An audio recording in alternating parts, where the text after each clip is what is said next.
Welcome to another Game Nexus review. Today we'll be looking at Zero Wing for the consoles.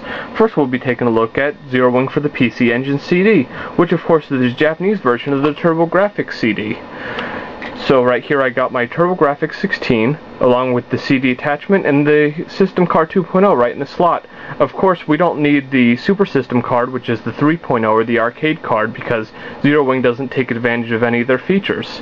So all we gotta do here is close the lid, turn on the system, and of course it loads up the System Card 2.0 start screen, so you just hit your run button, and then the title screen loads. Basically it's telling you in 1989 this was made by Toplan and it was ported to the system from Nexus Soft in 1992, and here's your anime intro. ルードヴィヒ様、敵最終防衛基地ナトルスを制圧しました。アビゴールの科学力をもってすれば地球連邦軍など恐るるに足りぬ。地球侵略など時間の問題であろう。はあ、連合艦隊の奇襲準備も整っております。必ずや撃破してご覧に入れましょう。よし、任せたぞセイレー。大変だわ。早くこのことを報告しなければ。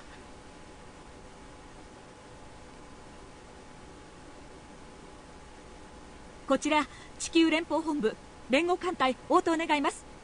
こちら艦隊司令ワイルダー大佐。アビゴール基地から届いた情報によると、敵艦隊が我が軍に対して奇襲を企てている模様。なんだって？奇襲だ！アビゴールの奇襲攻撃を受けた。全員戦闘態勢に入れ。ギグ01発進準備。アビゴールのやつらでもうこんなとこまで来やがった。ケーキオール。Now, as you have noticed, I removed all the loading gaps from that intro because there was actually quite a few. And what you'll see right here, right away, is the music sounds excellent in this version. Since you have the CD here, you have the full CD-DA audio, and it just really sounds nice and sharp, remixed, much better than the arcade, a ton of times better than the Sega Mega Drive version, of course, because the audio on that is a little bit limited. One thing you'll notice about that intro is it had absolutely nothing to do with the Genesis intro, which we're all familiar with, which was made a year earlier in '91. I still wish at one point I can find a translation for that. I've looked all around and nothing has come up. But it does look like a cool intro. That's the thing that the Grafx did a lot of, is had intros with anime characters and stuff in the Japanese games. And you notice all our power-ups are the same. These are our level 1 homing missiles. A big thing you'll notice missing that was in the arcade version is the all heads-up display is totally gone. The only thing it shows us is the high score. Just a second ago you'll notice that I used the grabber. If you hit the second button on the controller, this little field gets generated from the front of the ship, and you can grab any ship that you want to grab them and then throw them at your other enemies, which can be useful at times, but if you overuse it, it'll become more of a hindrance. And here come our level 2 homing missiles. These, of course, are as good as they ever were. I think they look cool with the little fins on them. Gotta watch out for all those bullets. The graphics in this version, I'd say they're pretty close to the arcade version. They weren't scaled down all that much. It still looks nice, clean, and crisp. And here's our Mega Bomb here. But it exploded, so not going to be able to do that. One thing to take note of is in the arcade version, these little swords that came out of this ship were actually deeply embedded in the ship, then they came outward. But in the Grafx version here, they just come out from the front, and there's no real point of origin that you see.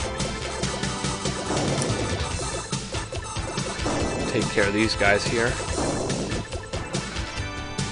So basically, this is the Grafx version. The point it excels is the audio. The graphics took a little bit of a hit, but not too bad. It's still a great port, new anime intro, definitely worth the time. Okay, next we're going to take a look at Zero Wing for the Sega Mega Drive. Of course, this is the version that started the whole all your base are belong to us internet thing. And this version has no copy protection whatsoever, so it'll work just fine on our American Sega Genesis. Of course, right here we have our Sega Genesis and our Sega CD, both Model 2. So, we're just going to start this out right away.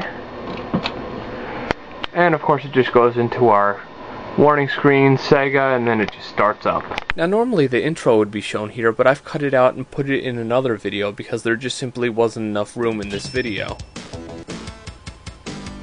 Now start now, one thing you'll notice different from the TurboGrafx version.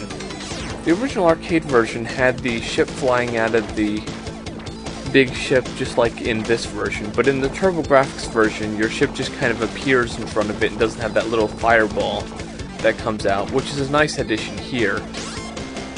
If you listen carefully here, you'll notice while the music's passable and it sounds alright, it's not even as good as the arcade version, and of course not nearly as good as the TurboGrafx version. The TurboGrafx version had that full remixed audio. And you'll notice I just used my little satellite ships, as I'd mentioned in the arcade version, to kill those guns, because that's a good use for them, since those guns are just really annoying and they can easily take you out if you're not paying attention. And we'll miss the red orb here because we want to get our level 2 homing missiles. One thing I found kind of weird about the Sega Genesis version is, by default, it was in easy mode. I don't know why, but I figured I'd just go with it. It makes the game a little easier, since medium and hard modes in this game can be quite hard, really. Now, as far as the graphics go, if I had to compare the TurboGrafx and the Sega Genesis versions, one thing you may notice about the Sega Genesis version is it has a bit more background detail, but the thing I noticed here is the overall graphics quality is a little bit blurry compared to the TurboGrafx, whereas the TurboGrafx, all the sprites for the spaceships and all the enemies, they were nice and sharp, whereas the only real thing you had to sacrifice was you didn't get as much as the ship background here, whereas in this version it's really seen a lot. And here's our Mega Bomb we're going to grab here. As I'd mentioned in the TurboGrafx version, that ship with the swords that shot out of it, they just kind of shot out of it in the TurboGrafx version, whereas in this one they were attached to it and then they flew out. Similar to what happened in the arcade version. Take care of all these guys. And here comes our first mini-boss. Now whenever I see this mini-boss, I always thought he should shoot this like big thing of fire like Dalcium's Yoga Flame, but he just shoots out this little pellet, which I don't think looks too cool. I think the whole big flame would have been cooler in my opinion, but you know, he doesn't do that in any of the versions. Now coming soon should be those green ships. I'm just going to keep shooting for some particular reason. Here they come. And there's our level 3 homing missiles. Take care of all these guys. One thing I noticed a little bit in this, it might just be because it's on easy mode, is it doesn't seem like there's as many of the green ships here as there were in the arcade and TurboGrafx version. There was a bit of a pause between the waves of them, which was kind of strange if you ask me. Well, that's basically Zero Wing for the consoles. As far as the best version, it's really a toss-up. TurboGrafx has sharper graphics, better music, whereas the Sega Genesis has that intro, really doesn't add much to the game, but it's a nice little addition. So I really honestly would recommend both versions, because this game's just a really awesome game and it should be played by everyone. Until next time, this has been another Mame review. See you later.